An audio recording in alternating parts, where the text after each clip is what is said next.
एक बार गरुड़ ने बड़े गर्व के साथ श्री कृष्ण से पूछा, प्रभु, क्या इस संसार में मुझसे भी तेज गति से उड़ने वाला कोई जीव है? भगवान श्री कृष्ण कुछ नहीं बोले, बस हल्की सी मुस्कान के साथ वहां से चले गए। यह देखकर सुदर्शन चक्र ने भी गर्व से कहा, क्या इस सृष्टि में मेरी शक्ति से बढ़कर कोई और अस्त्र है? भगवान फिर मुस्कुराए, लेकिन कुछ नहीं बोले। उधर सत्यभामा ने भी कहा, त्रेता युग में आपकी पत्नी सीता से भी क्या मैं अधिक सुंदर नहीं हूँ? इस युग में मेरे सौंदर्य की बराबरी कौन कर सकता है? भगवान श्री कृष्ण सब समझ रहे थे। तीनों के मन में अहंकार आ चुका था। तब उन्होंने मन ही मन सोचा, अब इनका अहंकार तोड़ना ही होगा।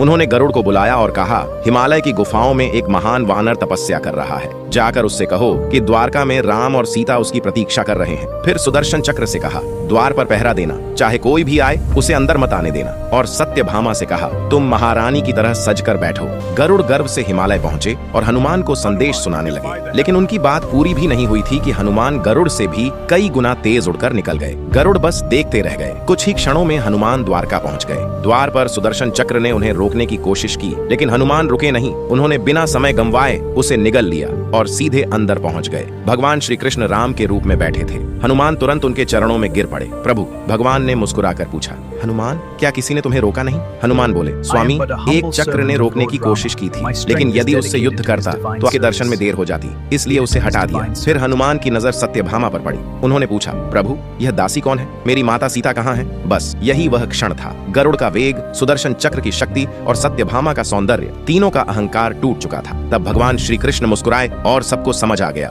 असली शक्ति न वेग में है, न सौंदर्य में, न अस्त्रों में। असली शक्ति तो केवल भक्ति में है। अगर आप भी इस बात को मानते हैं तो कमेंट में लिखो, जय श्री